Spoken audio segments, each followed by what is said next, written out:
My name is Erin Lasley. I've traveled many different roads in my life.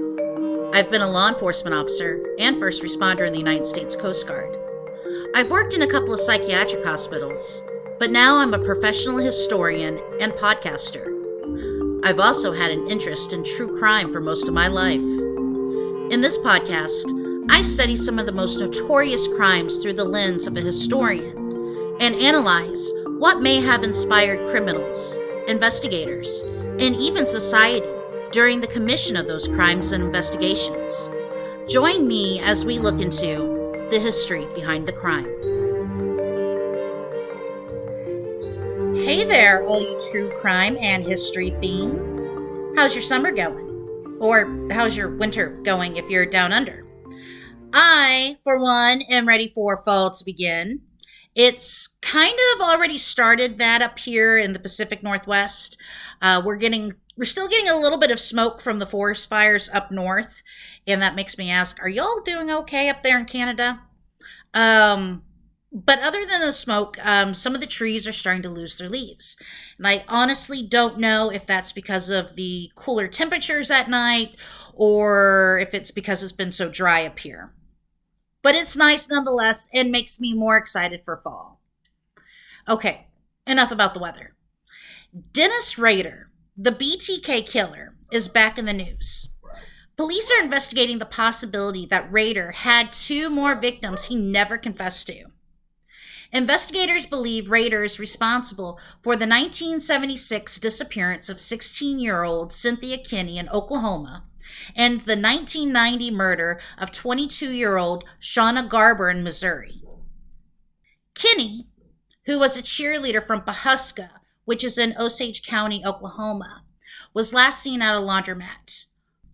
Garber had been found about 2 months after she had been raped, restrained with various bindings, and strangled, though her remains were not identified until 2021. Pawhuska is less than 100 miles south of Wichita, where Rader lived and killed, and authorities there have investigated Kinney's murder on and off since 1976. The Osage County Sheriff's Department believes that Rader may have been involved with the murder, since he may have installed a security system in the bank across from the street from the laundromat where Kinney disappeared from. And Rader confessed to having a fantasy about abducting a woman from a laundromat, which is kind of a very specific fantasy. Osage County deputies reached out to other jurisdictions, including McDonald County, Missouri, whose deputies are investigating Garber's murder. Though Rader denied killing Garber, some of the specifics about Garber's murder resemble Rader's MO: bind, torture, kill.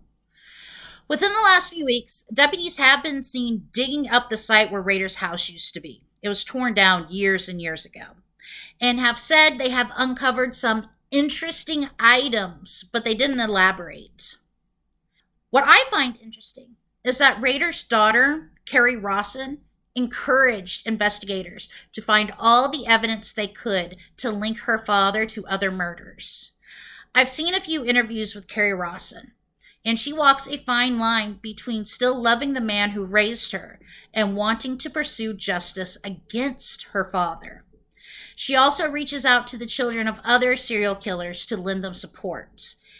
If you're looking for a good but very emotional and spiritual read, Carrie wrote a book, A Serial Killer's Daughter, and it is just heartbreaking. I spent the last week listening to the Audible version, and not one night did I have a dry eye, but I do highly recommend it.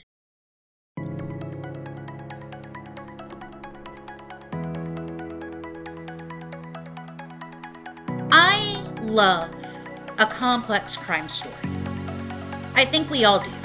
I think we all want that real-life soap opera made-for-TV movie crime that makes us just sit back and think, what the hell did I just watch? Crimes that are so outrageous, you are convinced only a Hollywood scriptwriter could come up with something so head-scratching, and then there's a twist at the end that makes you doubt reality. This is one of those stories. Domestic terrorists, murder, bank robbery, kidnapping, brainwashing, and a rich girl gone bad. All during a time when peace and love fizzled out and college students turned to violence to make a political statement. It was one heck of a news story. Where to start? I suppose we can start with the volatile times of the 1970s. By the early 70s, the flower power, make love, not war hippie movement was fading.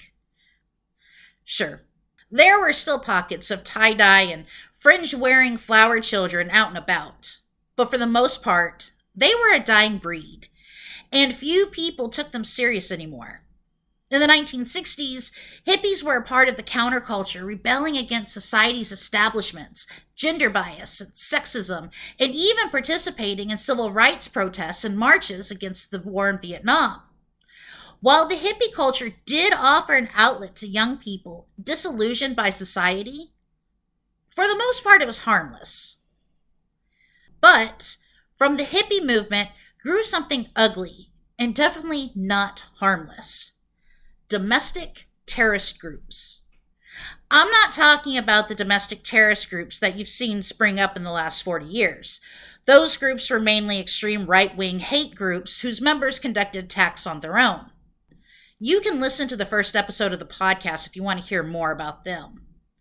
In the 1970s, the groups that popped up were mostly extreme left-wing, communist sympathizers who hated the government for its involvement in Vietnam. In preparation for this episode, I read Brian Burrows' book, Days of Rage, America's Radical Underground, the FBI, and the Forgotten Age of Revolutionary Violence. I also got a lot of great information from NPR, the Crime Museum, and, of course, the Department of Justice. For a lot of my younger listeners, you might be scratching your heads right now. I'm sure a lot of you have never heard of the Weather Underground, or the Black Liberation Army, or Symbionese Liberation Army, or the dozen or so other small revolutionary groups of the 1970s. Between the war in Vietnam and the constant stream of serial killers making headlines, these revolutionary terrorist groups have almost been lost to the annals of history. For my listeners who did survive the 1970s, you probably do remember the Weather Underground bombing police stations and even the nation's Capitol building. Yeah, that really happened. And you also probably remember the string of bank robberies these groups committed to fund their little enterprises. These weren't the nice, well-meaning eco-terrorists you associate with extreme left-wing domestic terrorist groups today. These groups could be brutal. They busted felons out of prison, bombed police stations and government buildings, and committed kidnapping and murder. They weren't the Janis Joplin-loving hippies of the 1960s. These were stone-cold criminals, and they let their idealistic ideas of utopia lead them down a path of crazy violence. According to Brian Burrows, these groups' attacks were so common and frequent that many Americans just accepted it as a part of daily life. In 1972 alone, there were over 1,900 domestic terrorist bombings in the United States, a vast majority committed by these ultra-violent so-called underground groups. Okay, take a moment to pick your jaws up off the floor. The bombings of the 1970s were not like the bombings in the post-9/11 era we live in today. Unfortunately, today, a bomb attack normally means people die. The entire idea of a modern bomb attack is to kill as many people as possible. In the 1970s, underground bombings were far more widespread and less lethal. During an 18-month period in 1971 and 1972, the FBI reported more than 2,500 bombings in the U.S., averaging about 5 per day. Yet, less than 1% of those bombings led to a fatality. The single deadliest attack killed 4 people. Most bombings were followed by a communique. And these groups loved their communiques. Generally, they were bitching about something they didn't like about the American government or society. There were so many bombings that the American public and press pretty much shrugged them off unless someone died. In fact, according to Burrow, as hard as it may be to comprehend today, many Americans in the 1970s viewed these bombings as a semi legitimate means of protest. On the whole, the American public dismissed the radical underground as loony birds high on LSD, and the only people who really took notice were those in the FBI and the White House. Few people cared about these fringe radical Marxists with their naive ideas and remarkable arrogance. Until a young woman from one of America's most prominent families got mixed up with them.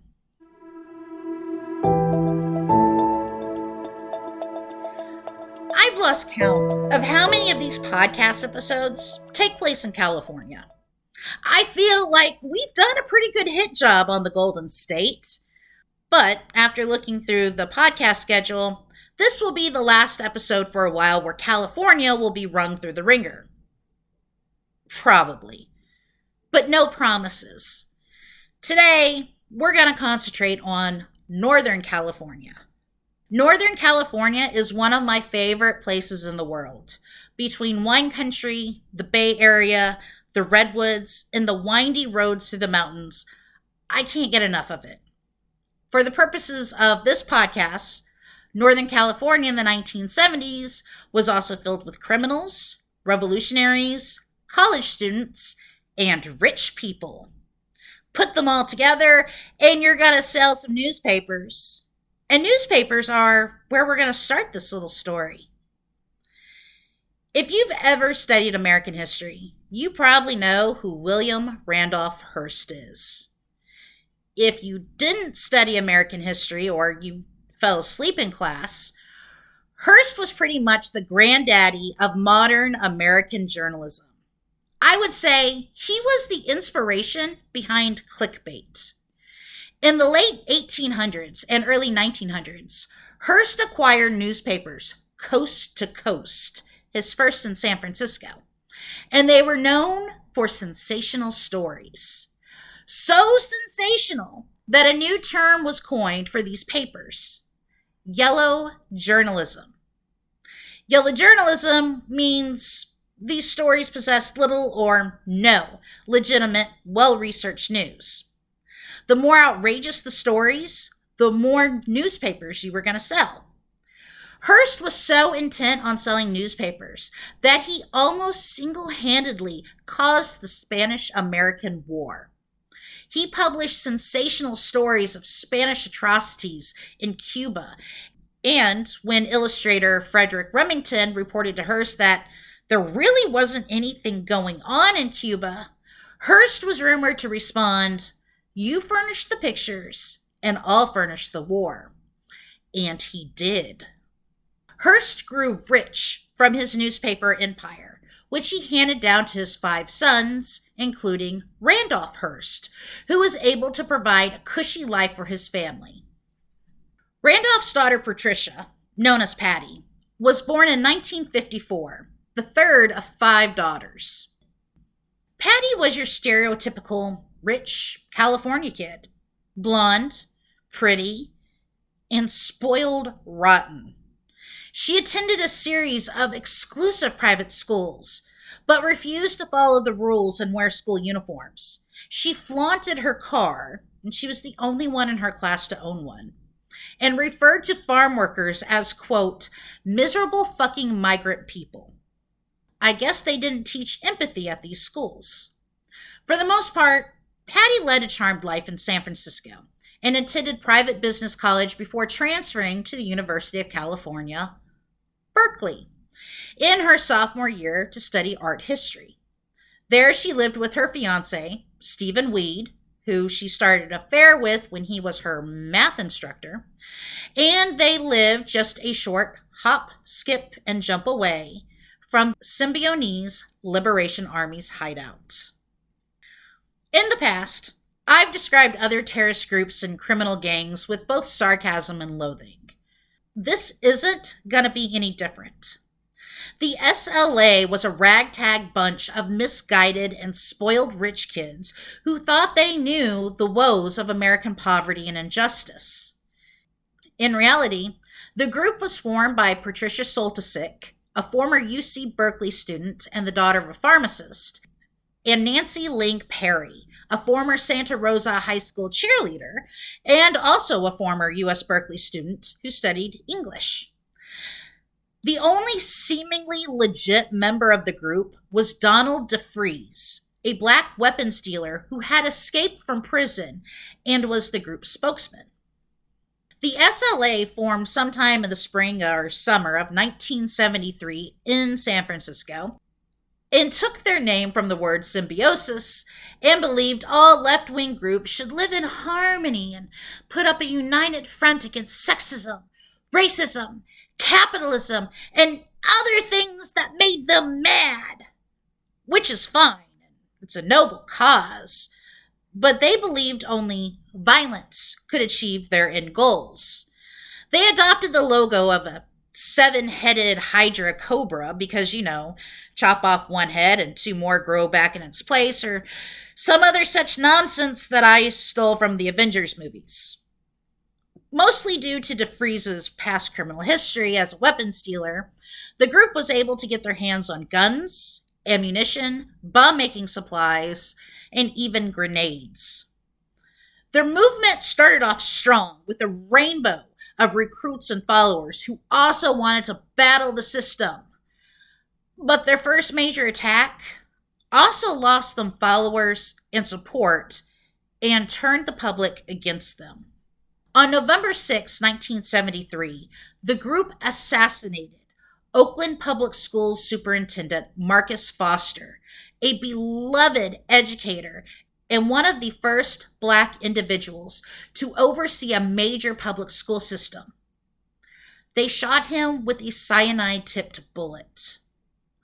Marcus Foster was a hero to the community, but the SLA labeled him a fascist simply because he wanted to introduce ID cards to the students. Out of all the people the group could have targeted, for all the reasons in the world, the group killed a man who championed student rights and brought communities together. Robert Blackburn, who served as acting superintendent after the assassination, later discussed how asinine the SLA was, quoted as saying, "These were not political radicals. They were uniquely mediocre and stunningly off base. The people in the SLA had no grounding in history.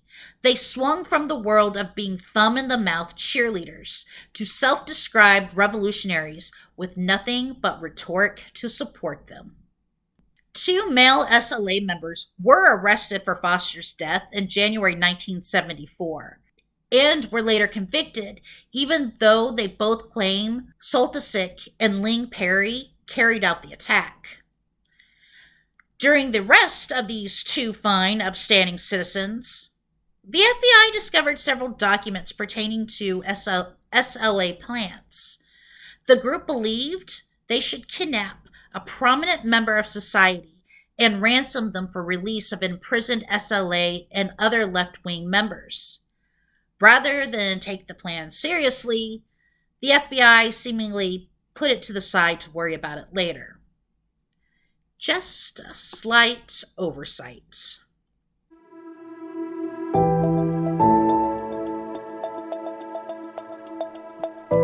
On the evening of February 4th, 1974, Patty and her fiancé Stephen were hanging out in their Berkeley apartment when there was a knock on the door. Now, if y'all are anything like me, you don't answer the door for nobody. I don't even answer the door for my sweet neighbors who sometimes leave baked goods on my porch.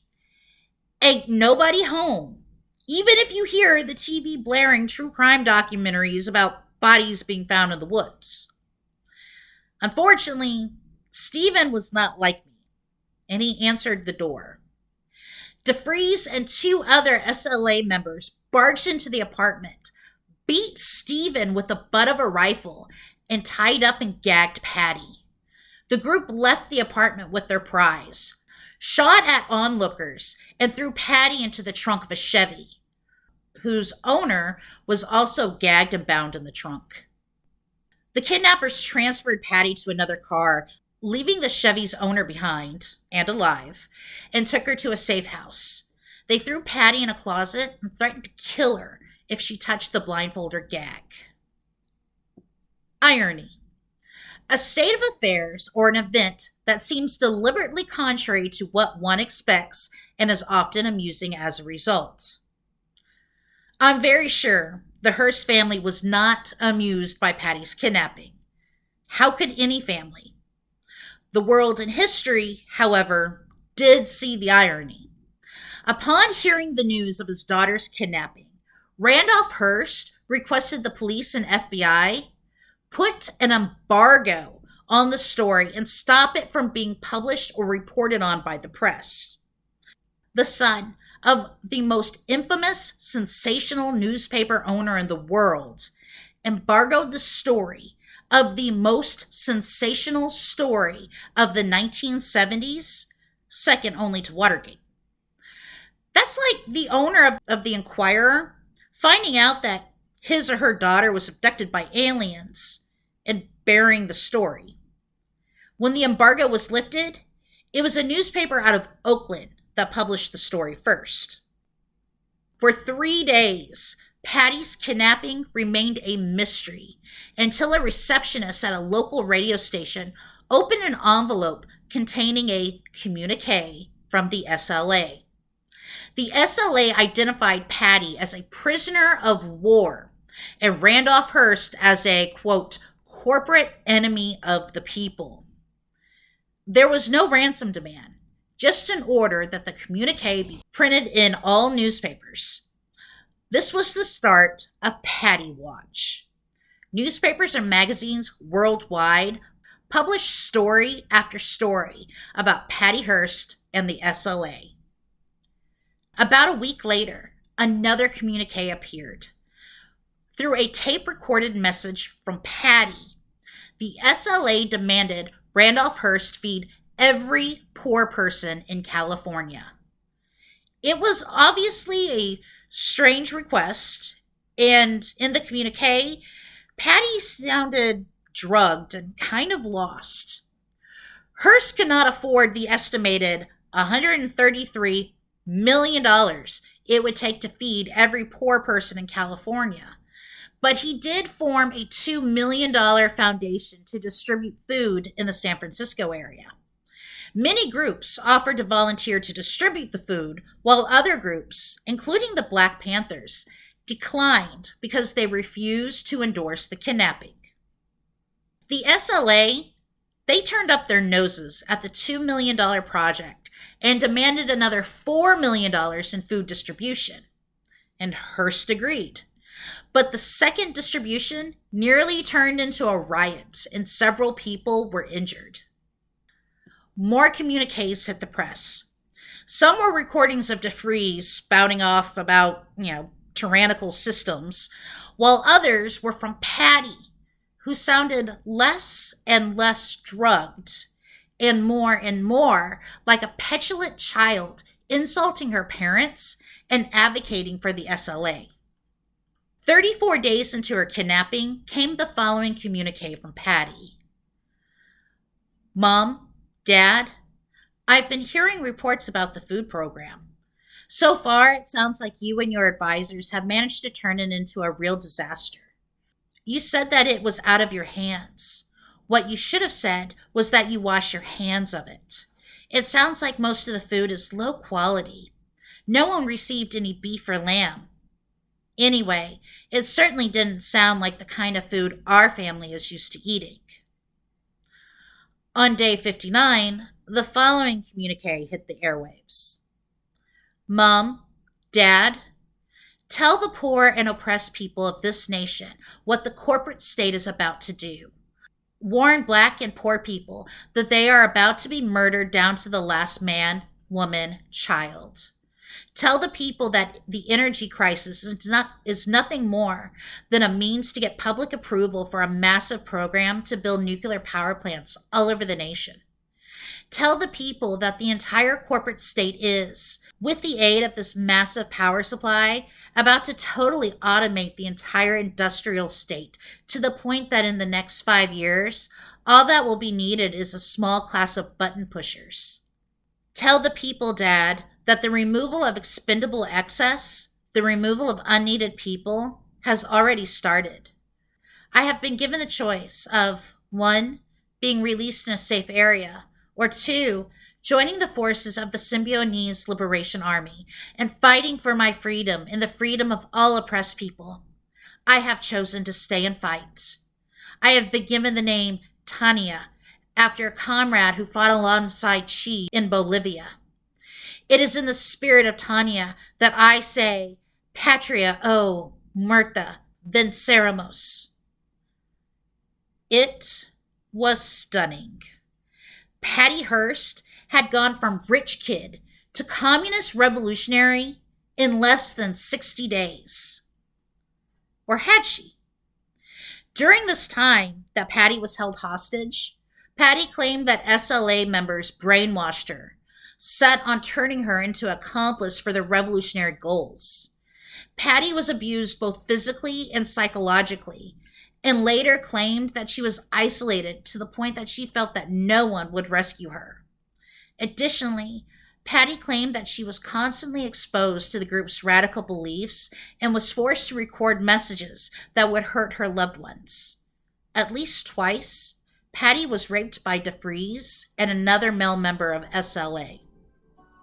After Patty agreed to join their cause, and they finally took off her blindfold, she later said that she was monumentally disappointed because the SLA members were ugly and depressingly ordinary people. Their voices had been so much more impressive. She reported that she had to hold back the urge to laugh when the group practiced their combat exercises and said they looked more like children playing cowboys and Indians. She also fought down the urge to gag when she had to use the communal toothbrush. And I almost gagged saying that. A communal toothbrush. You couldn't afford at least 2? Anyways, she said she went along with the SLA, even when they gave her the option to leave, because she honestly believed they would kill her. Was it brainwashing? The need to survive? Or did she really buy what the group was selling? Not that the group had any money to buy anything. They were short on funds. Patty reported that the week of her so-called liberation into the SLA, the members talked about and planned to knock over a bank, and Patty would join them. They gave her boots, a uniform, and a carbine rifle. On April 15th, 1974, Patty and other SLA members walked into the Hibernia Bank in San Francisco, armed with M1 carbines and automatic rifles. They yelled profanities and chanted SLA while they robbed the bank. And even Patty declared her name was Tanya and pointed her rifle at bank customers. As they tried to make their getaway from the bank, the group shot 2 older men who were entering the bank's lobby. Fortunately, no one was killed, but the robbery was a turning point into the investigation into the SLA. Before, even with the kidnapping of Patty, the FBI kind of shrugged its shoulders and did the bare minimum. After the bank robbery, the FBI got serious. The press? Well, you know the press ate it up. Especially when the police released pictures from the security camera showing Patty with a rifle. The Hearst Corporation newspapers spun the bank robbery to make Patty seem like she was an unwilling participant, while everyone else vilified the hell out of her. Attorney General William B. Saxby said that Hearst was a, quote, common criminal and, quote, not a reluctant participant in the bank robbery, and a grand jury indicted Patty Hearst in June for robbery. The FBI, they weren't so sure. Agents noted that there was an SLA gun trained on Patty during the entire commission of the robbery. Willing participants or unwilling SLA propaganda tool. A month later, in Inglewood, near Los Angeles, Patty was the getaway driver in a van while two SLA members attempted a minor theft at a sporting goods store. When the store's manager got into a physical altercation with one of the members, Patty appeared and fired an automatic weapon at the manager, forcing him to take cover. After the escape, Patty and the other two hijacked two separate cars, but one of the car owners reported that Patty was actually concerned about his welfare and repeatedly asked him if he was okay. She was so nice to him that he was reluctant to report the incident. Once again, participant or tool. The theft debacle led to a bigger debacle for the SLA. In the last episode, we talked about how the high incident bandits torched their getaway cars in order to destroy evidence. Patty and the other two SLA members should have done the same thing because when the LAPD searched the abandoned van, they found a parking ticket written right outside the SLA's Los Angeles safe house. Apparently, the group failed Criminal 101. By the next morning, LA SWAT had the safe house surrounded, but the SLA had already fled because the sporting goods store incident was all over the news. Patty and her two accomplices disappeared, but other SLA members, including DeFreeze, Soltysik, and Ling Perry, barged into a house and took the occupants hostage until they could figure out their next step. An anonymous caller tipped off the LAPD and FBI, and shortly, more than 400 LAPD officers surrounded the house. That's not including the FBI, LA County Sheriff's Department, and the California Highway Patrol, who also joined the party. And also the dozen or so news trucks and gaggle of reporters who hovered close by, covering Patty Watch. Pretty soon, the SLA released an older man and child from the house, but no one else came out. Rather than negotiating with the SLA, I guess the LAPD just said, to hell with it, and started firing tear gas into the house. The SLA responded by shooting back at police with automatic weapons, and the police fired back. And all of it was broadcasted on live TV. God bless California. After nearly an hour of police pumping tear gas into the house and both sides shooting at each other, the remaining occupants were able to escape.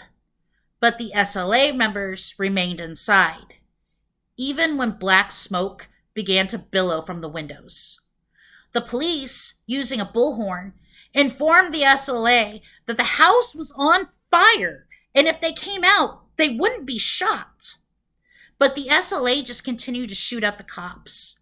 Suddenly, the tiny Perry Ling emerged from the house, but when she raised a pistol and shot at police, the police shot and killed her. Another female SLA member escaped from the house, but she was killed too when she shot at the police.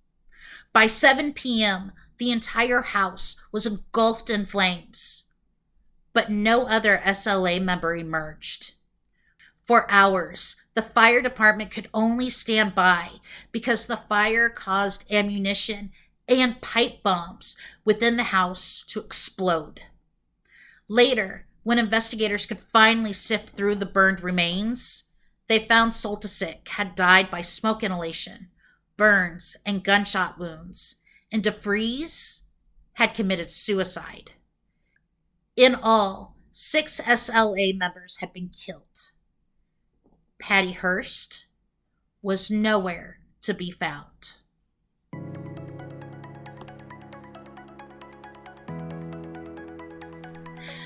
The surprising thing about this episode is that I didn't intend to make it a two-parter. As I was writing, I kept on adding more details until I suddenly looked down at the page numbers of the script and thought, geez, this is getting a bit long and there's a lot more to go. Not only that, but the book Days of Rage gave me a lot of great information that I didn't find in online sources. If you're interested in learning more about the SLA and the other groups at the time, you should really read it. That sounded like kind of a public service announcement. Oh, and by the way, I don't get any kind of monetary compensation for endorsing the books that I've mentioned on the podcast. They're just books that I've enjoyed, and I hope you add them to your read list.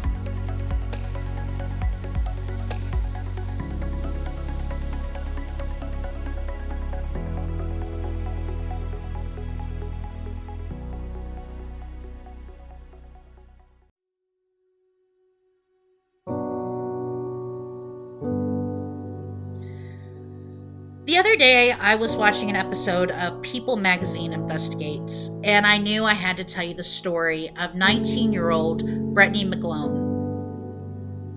On the morning of May 4th, 2007, after working an overnight shift, Brittany drove to her boyfriend's house in Winsboro, Texas to sleep. Early that morning, Brittany's boyfriend and his stepfather left for Dallas, leaving Brittany alone in the house. When they returned later that afternoon, they found Brittany naked in bed and brutally beaten. An autopsy determined that Brittany had died from massive head trauma. Investigators ruled out Brittany's boyfriend and his family as suspects. The case went cold until Brittany's boyfriend's sister came forward and told investigators her own boyfriend, Chad Carr, had acted suspicious on the day of the murder.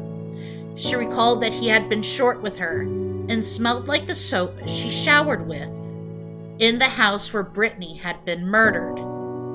Still, the case remained cold for 15 years until a new sheriff took office and reopened Brittany's case.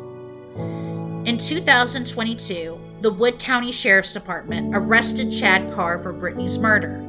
But months later, a grand jury failed to indict him, leading to Carr's release.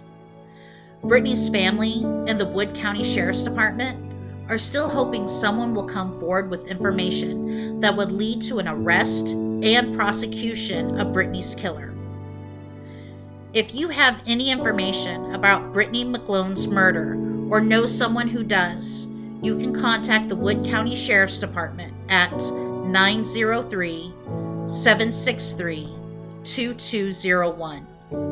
If you feel uncomfortable going to the police, you can contact me at thehistorybehindthecrime@gmail.com or message me on Instagram at thehistorybehindthecrime. Someone out there knows something.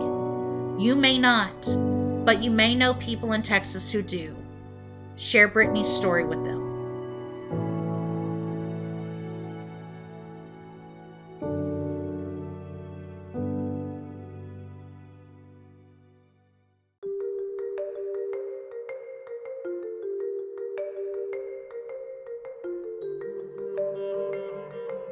That wraps up this episode. I will be back next time with the conclusion of Patty Hearst's story. Will it be next week or 2 weeks from now? Who knows? Until then, everyone, enjoy what remains of the summer. Sit out on the porch in the evening and take in the last remnants of the warm weather. Take another trip or two out to the lake or ocean. Fire up the old grill a few more times and enjoy those flip-flops while you can. Meanwhile, I'll be over here in Washington digging out my hoodies and fluffy socks and buying pumpkin spice everything. While you are enjoying the end of the summer or beginning of fall, do me a favor. Take care of yourselves and take care of each other. Later.